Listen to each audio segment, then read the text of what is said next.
Montana Territory, 1878. Wind howled across the open prairie like a hungry wolf, rattling the windows of the modest ranch house where Adam Ingram sat at his kitchen table, staring at the paper before him. 26 years old and already worn down by the responsibilities that weighed on his shoulders. His ranch, the Diamond Eye, was growing steadily, but success had come at a cost. Loneliness had become his constant companion. Cook wanted, he muttered to himself, reading the words he'd written. Room and board provided. Inquire at Diamond Eye Ranch. The advertisement seemed inadequate, but he had no choice. Since his housekeeper, Mrs. Peterson, had left to care for her ailing sister in Ohio, the ranch house had fallen into disarray. Adam could ride from sunrise to sunset, mend fences in blinding snow, and track cattle across miles of wilderness, but he couldn't boil water without burning the pot. He folded the paper carefully, placing it in an envelope addressed to the territorial newspaper in Helena. Tomorrow he would send one of his hands to town with it. With luck, someone capable would arrive within a fortnight. Adam pulled himself up from the table and walked to the window. Outside, the Montana landscape stretched endlessly, bathed in the golden light of sunset. The beauty of it still took his breath away, even after all these years. His father had brought him west as a boy of 12, chasing dreams of land and prosperity. 8 years ago, pneumonia had taken both his parents within weeks of each other, leaving Adam alone to manage the ranch at just 18. A man needs nothing but his land and his own 2 hands, his father had always said. Adam had lived by those words, building the Diamond Eye into one of the most respected ranches in the territory. But lately, watching his foreman Jim and his wife sharing quiet moments on their cabin porch, Adam felt the hollowness of his father's philosophy. The vastness of his land only emphasized the emptiness of his house. The frontier is no place for love, Adam reminded himself, repeating the mantra that had protected his heart for years. Just survival. Love brought vulnerability, and vulnerability got men killed in this untamed country. Better to focus on what was tangible: cattle, horses, land. Things that didn't break your heart. Still, as he climbed the stairs to his cold, empty bedroom, Adam couldn't help wondering if there was more to life than just surviving another Montana winter. Beatrice Ziegler watched raindrops race down the stagecoach window, her 22-year-old reflection ghostly in the glass. Her brown hair, usually pinned neatly at the nape of her neck, had begun to escape its confines after 3 days of travel. The simple blue calico dress she wore was wrinkled beyond repair, but it was the best she had. Helena coming up, miss, the driver called down. Last stop before Diamond City. Beatrice nodded, clutching the newspaper advertisement in her gloved hand. It had been pure chance that she'd seen it. The Helena paper rarely made it all the way to St. Louis. But when her position as governess had abruptly ended with her employer's financial ruin, the timing couldn't have been more providential. The West represented something she desperately needed: a fresh start. In St. Louis, she'd been the subject of pitying glances and whispered conversations, the girl who'd been jilted at the altar by a man who'd chosen money over love. Her fiancé had married the banker's daughter instead, leaving Beatrice with nothing but a wounded heart and a tarnished reputation. She smoothed the wrinkled advertisement with her fingertips. Cook wanted. Room and board provided. The simplicity appealed to her. Cooking had always been her sanctuary, a skill learned at her mother's side before consumption took her.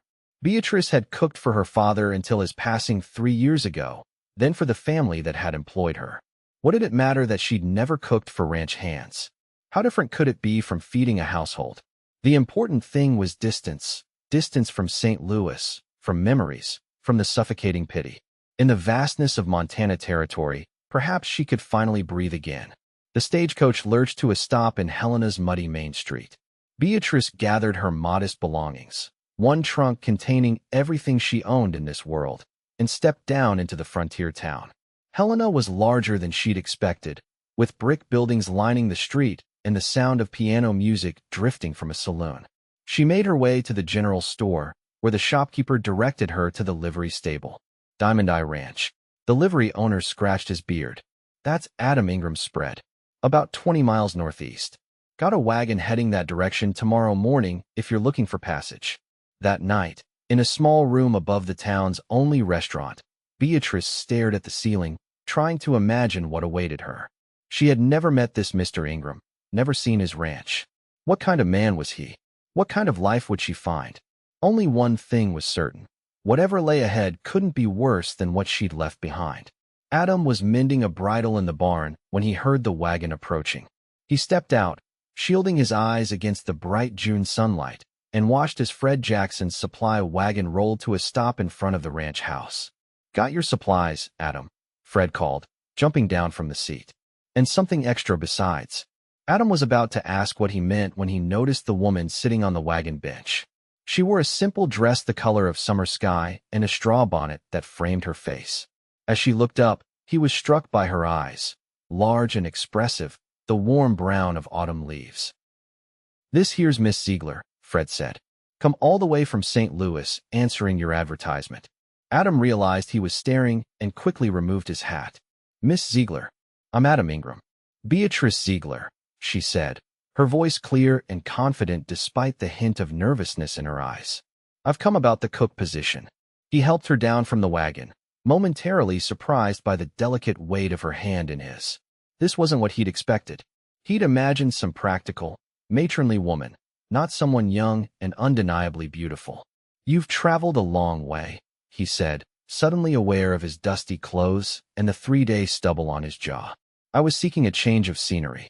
Something in her tone suggested there was more to the story, but she offered no further explanation.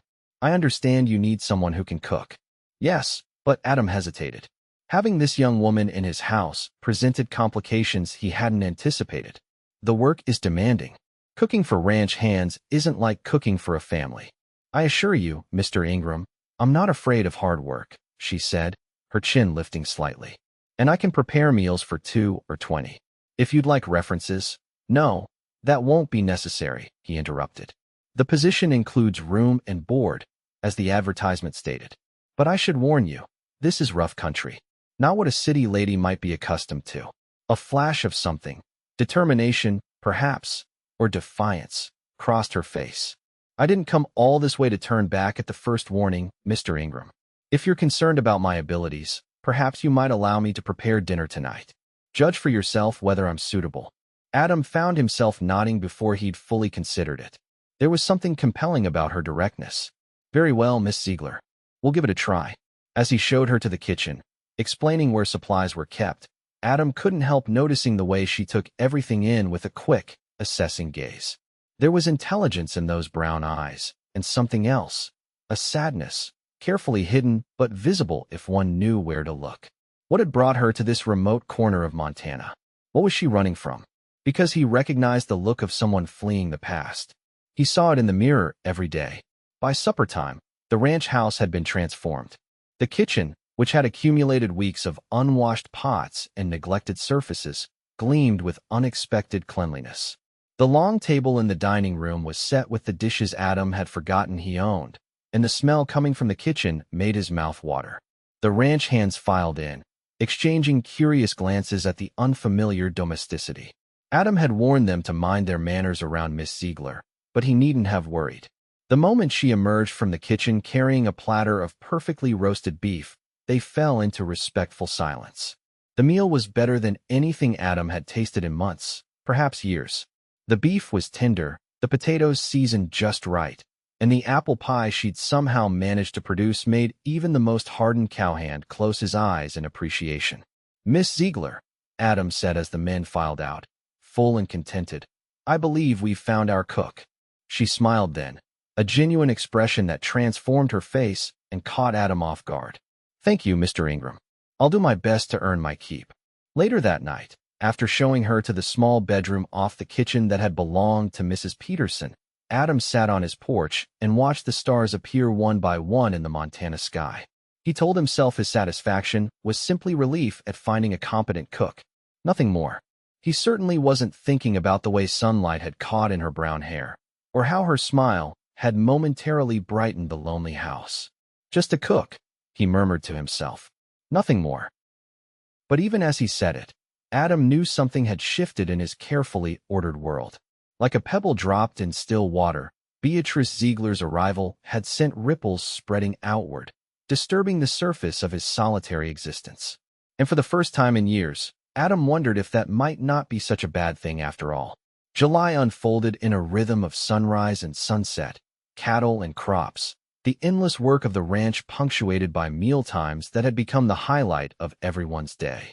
Beatrice settled into her role with surprising ease, transforming the neglected ranch house into a home. Adam found himself inventing reasons to return to the house during the day, forgotten tools, paperwork that suddenly needed attention, just to exchange a few words with her. Their conversations were brief, polite, but each one left him wanting more. One evening, he returned late from checking fence lines to find her sitting alone on the porch steps, staring at the sunset. He hesitated, then sat beside her, leaving careful space between them. "Never gets old, does it?" he said, nodding toward the horizon where the sky blazed orange and gold. "It's different from the sunsets in St. Louis," she replied. "Bigger somehow, as if the sky itself has more room out here." "What brought you to Montana, Miss Ziegler?" The question had been on his mind since her arrival. "If you don't mind my asking." She was quiet for so long he thought she wouldn't answer. When she finally spoke, her voice was soft but steady. "I needed to leave the past behind, start fresh where no one knew me or what had happened." "And what happened?" Adam asked, then quickly added, "Forgive me. That's not my business." "No, it's all right." She turned to look at him, the dying sunlight catching the gold flecks in her eyes. "I was engaged to be married. Everything was arranged, the church, my dress, the guests. But 3 days before the wedding, he married someone else. The banker's daughter." She smiled, but it didn't reach her eyes. "Apparently her dowry was more appealing than my affection." Adam felt an unexpected surge of anger toward this unknown man who had hurt her. "He was a fool," he said, the words escaping before he could consider them. She looked at him, startled. "Any man would be fortunate to." He cleared his throat. "That is, you deserve better." "Thank you," she said simply. "But it taught me something important. Love isn't enough on its own. It needs to be paired with loyalty, with character." She looked back at the sunset. "What about you, Mr. Ingram? You've built this ranch from nothing, by all accounts. But you never married?" Adam studied his hands, calloused from years of ranch work. "Never found the time, I suppose. The ranch always came first." "Is that the only reason?" Her directness caught him off guard. "My father believed the frontier was no place for sentiment. He taught me that a man needs to be self-sufficient, especially out here where weakness can get you killed." "And do you believe that?" she asked. Adam considered the question. Did he? Or had he simply been repeating his father's words for so long they'd become his own? "I believe," he began slowly, "that survival out here requires strength. But I'm beginning to wonder if strength comes in different forms than I once thought." The last light faded from the sky, leaving them in the gathering dusk. Neither moved to go inside. "Tell me about your parents," she said. "Were they happy together?" It was Adam's turn to be silent, memories washing over him. "They were," he finally said. "Despite everything, the hardships, the isolation, the dangers, they faced it together. When my mother died, my father, he was never the same." He hadn't spoken of this to anyone, not in all these years. I think that's when he started saying those things about a man needing nothing but his land. It was his way of coping with losing her. Beatrice's hand moved across the space between them, coming to rest lightly on his arm. "I'm sorry, Adam." It was the first time she'd used his given name, and somehow it broke something loose inside him. Without thinking, he covered her hand with his own.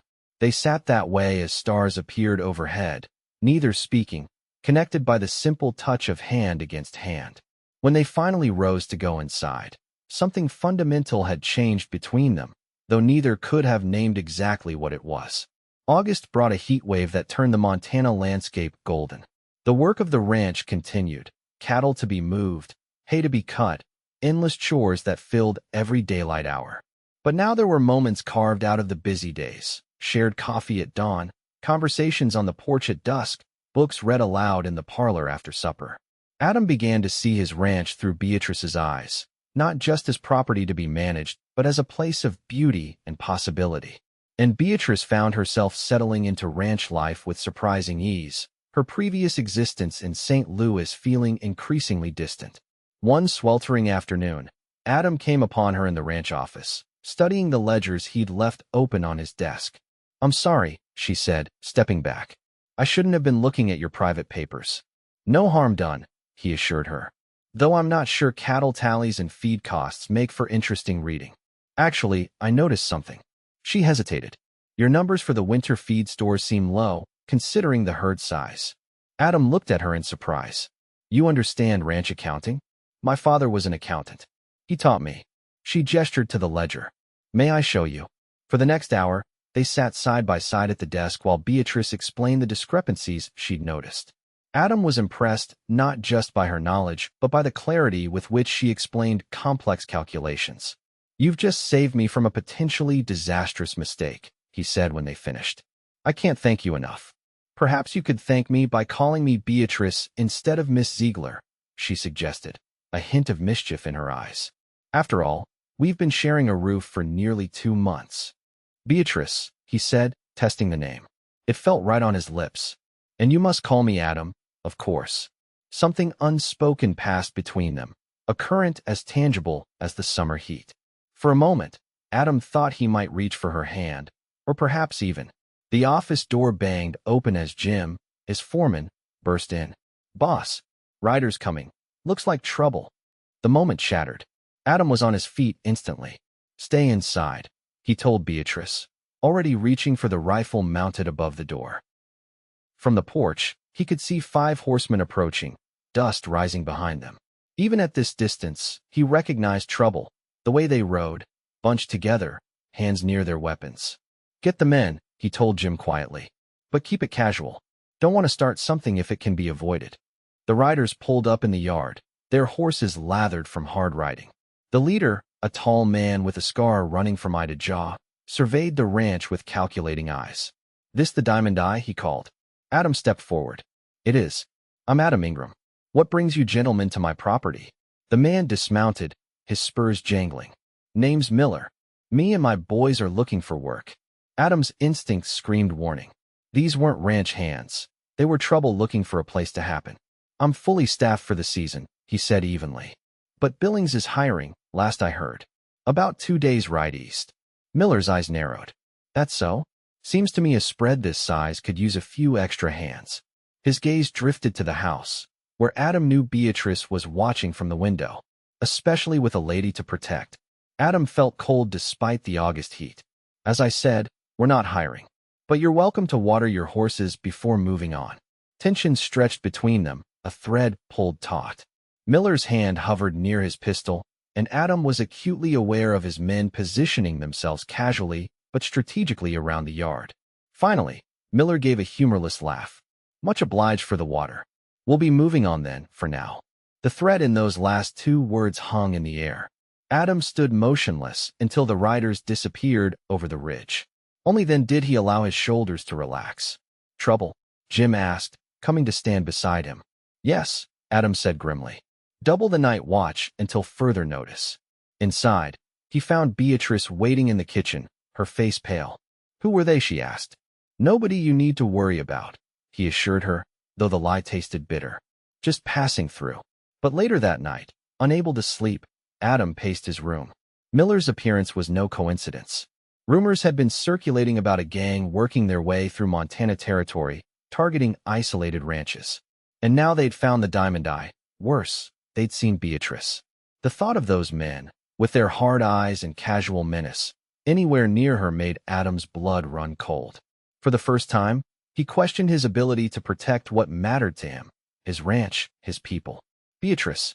The realization hit him with unexpected force.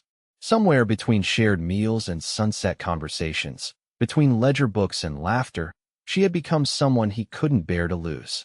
The woman he'd hired to cook had somehow become essential to him in ways that had nothing to do with food. And that made her dangerous, to his carefully constructed independence, to the walls he'd built around his heart. More importantly, it put her in danger from men like Miller. The next morning, Adam made a decision. He would send her away, back to civilization, to safety. It would mean returning to his solitary existence, to cold meals and an empty house. But her well-being mattered more than his comfort, more than his happiness. He rehearsed the words as he walked to the barn, planning to tell her after breakfast. But when he entered the kitchen and found her kneading bread dough, Humming softly to herself, the prepared speech died on his lips. "Good morning," she said, looking up with a smile that transformed her face. Flour dusted her cheek, and without thinking, Adam reached out to brush it away, his fingers lingering against her skin. "Beatrice," he began, but the rest of the words wouldn't come. "Yes?" she prompted when he remained silent. He took a deep breath. "I was wondering if you'd like to ride out with me today. There's a place I'd like to show you." It wasn't what he'd planned to say, but as her face lit up with pleasure, Adam couldn't bring himself to regret it. One more day, he told himself. One day of happiness before he did what needed to be done. They rode out after breakfast, following the creek that wound through Diamond Eye Land. Beatrice sat her horse with unexpected grace. She'd been taking riding lessons from Jim's wife in the evenings, she explained. "Where are we going?" she asked as they climbed a gentle slope. "You'll see," Adam replied. "It's my favorite spot on the entire ranch." The trail crested a hill, and suddenly the land opened up before them. A hidden valley nestled between rolling hills, a small lake at its center reflecting the blue Montana sky. Wildflowers carpeted the ground in patches of purple and yellow. "Oh, Adam," Beatrice breathed. "It's beautiful." They dismounted, letting the horses graze while they walked to the lakeshore. Adam watched Beatrice's face as she took in the scenery, her delight more captivating than the landscape itself. "I've never shown anyone this place," he admitted. "Not even my ranch hands know about it.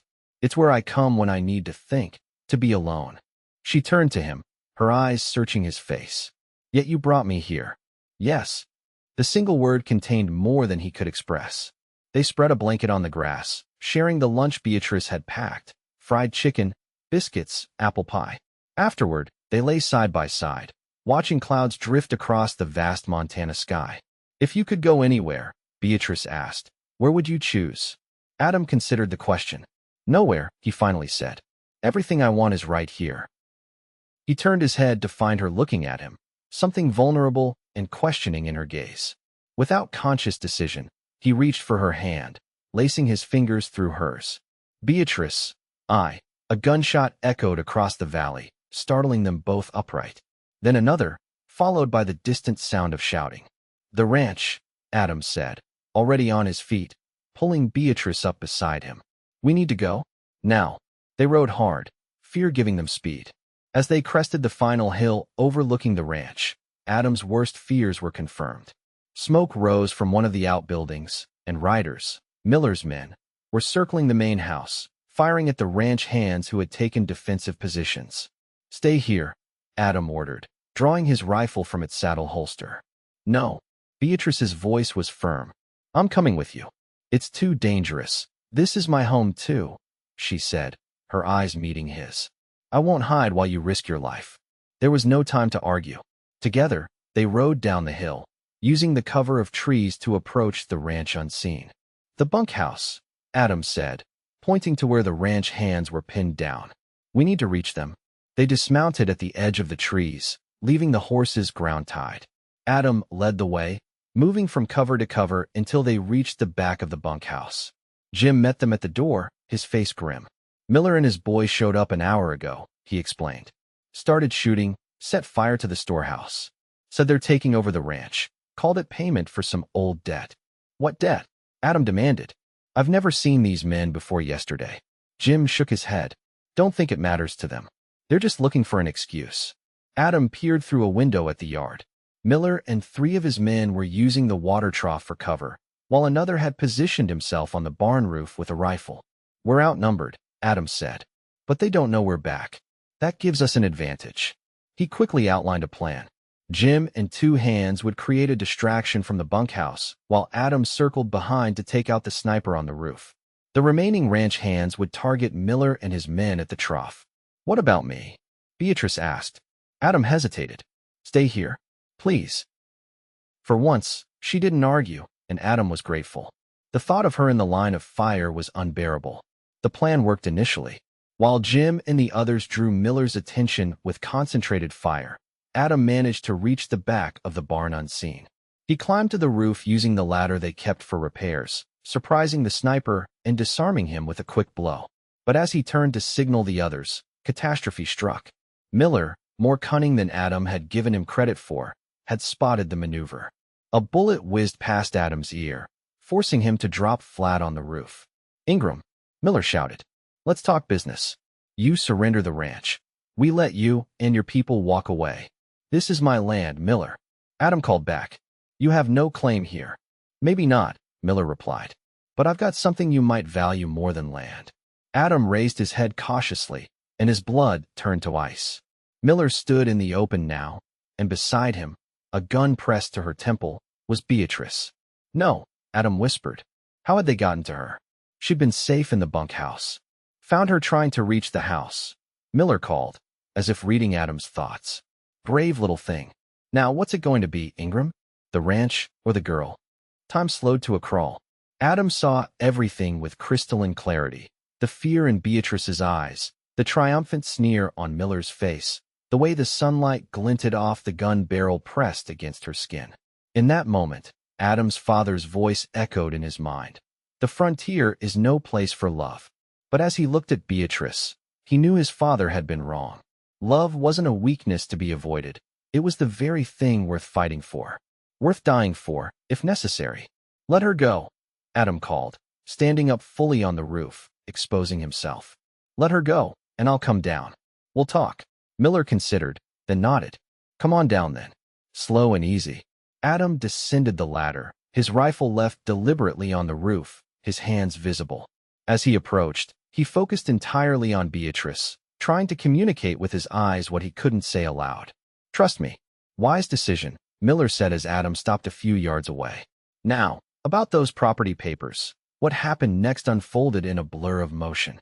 Beatrice suddenly dropped her weight, breaking Miller's grip just enough to throw him off balance. In the same instant, Adam lunged forward, tackling Miller to the ground. The gun discharged, the bullet kicking up dirt harmlessly. Adam and Miller grappled in the dust, each fighting for control of the weapon. Behind them, the ranch hands emerged from cover, engaging Miller's men in a firefight that filled the air with gunsmoke and the crack of rifles. Miller was strong, desperation giving him power. He managed to bring the gun around, aiming it at Adam's chest. Their eyes met over the barrel, and Adam saw his own death reflected there. Then a shovel came down hard on Miller's wrist, the metal edge striking with enough force to break bone. Miller howled, the gun falling from nerveless fingers. Beatrice stood over them, the shovel raised for another blow if needed. Adam scrambled up, grabbing the fallen pistol and training it on Miller. Around them, the shooting had stopped. Miller's men, seeing their leader captured, had surrendered. "It's over," Adam said, breathing hard. "No," Miller spat, clutching his injured wrist. "This ain't over till." The sound of approaching horses interrupted him. Adam glanced up to see a group of riders wearing federal marshals' badges entering the ranch yard. "Seems like we arrived just in time," the lead marshal observed, taking in the scene. "We've been tracking Miller and his gang for months. Wanted for robbery and murder in 3 territories." As the marshals took charge of the prisoners, Adam turned to Beatrice. She stood trembling slightly, the shovel still clutched in her hands, her face smudged with dirt, but otherwise unharmed. "Are you all right?" he asked, gently taking the shovel from her. "Yes," she managed, though her voice shook. "When I saw him aim at you, I couldn't let him." Tears welled in her eyes, the delayed reaction to danger setting in. Adam pulled her into his arms, holding her close, his heart pounding with the realization of how close he'd come to losing her, to losing everything that mattered. "I was so afraid," she whispered against his chest. "Not for myself, but for you." "I know," he said, stroking her hair. "I know exactly what you mean." They stood that way until the marshals had departed with their prisoners, until the ranch hands had begun cleaning up the damage from the attack, until the sun had started its descent toward the western horizon. Finally, Beatrice pulled back just enough to look up at him. "What happens now?" Adam gazed down at her, seeing not just the beautiful woman who had arrived on Fred Jackson's wagon 3 months ago, but the brave, intelligent person who had stood beside him in danger, who had saved his life, who had somehow become essential to his world. "Now," he said softly, "we rebuild. Together." That evening, after the excitement had died down and the ranch had settled back into an uneasy normalcy, Adam found Beatrice on the porch swing, watching the stars appear one by one. He sat beside her, closer than propriety might allow, but neither seemed to care. I had planned to send you away, he admitted quietly. After Miller's first visit. I thought you'd be safer back in civilization. She turned to him, surprised. Send me away? Why would you do that? To protect you. He reached for her hand, needing to touch her.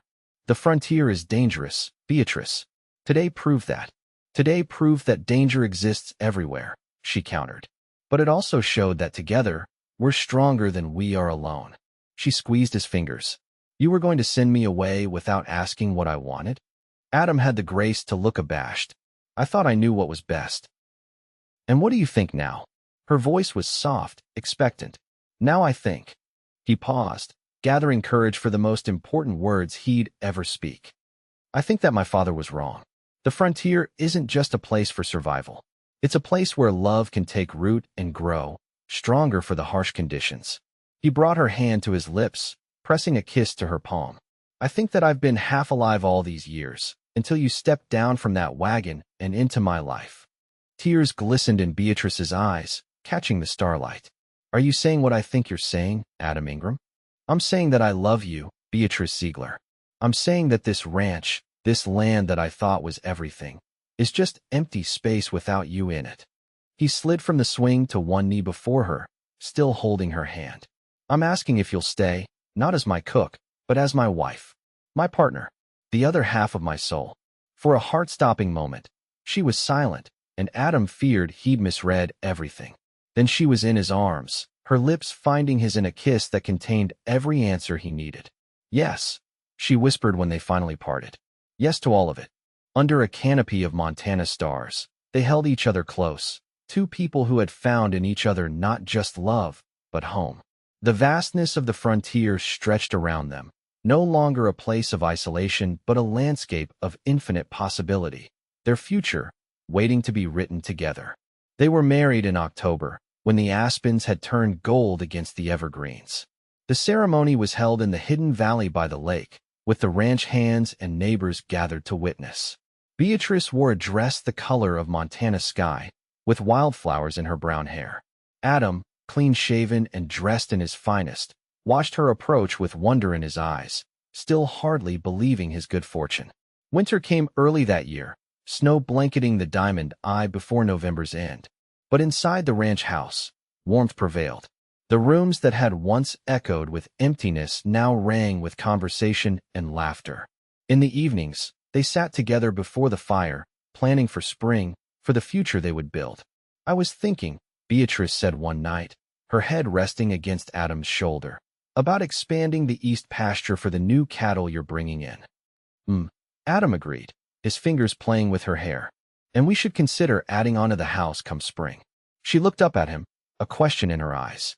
Well, he said, smiling, I expect we'll be needing more room eventually. For a family. The joy that bloomed on her face was all the answer he needed. Adam pulled her closer, marveling at how completely his life had changed in the space of a few months. The man who had placed an advertisement seeking only a cook had found instead the missing piece of himself, the woman who completed his soul. Outside, snow fell silently on the Montana night, but within the walls of the Diamond Eye, love had made a home that would endure all seasons.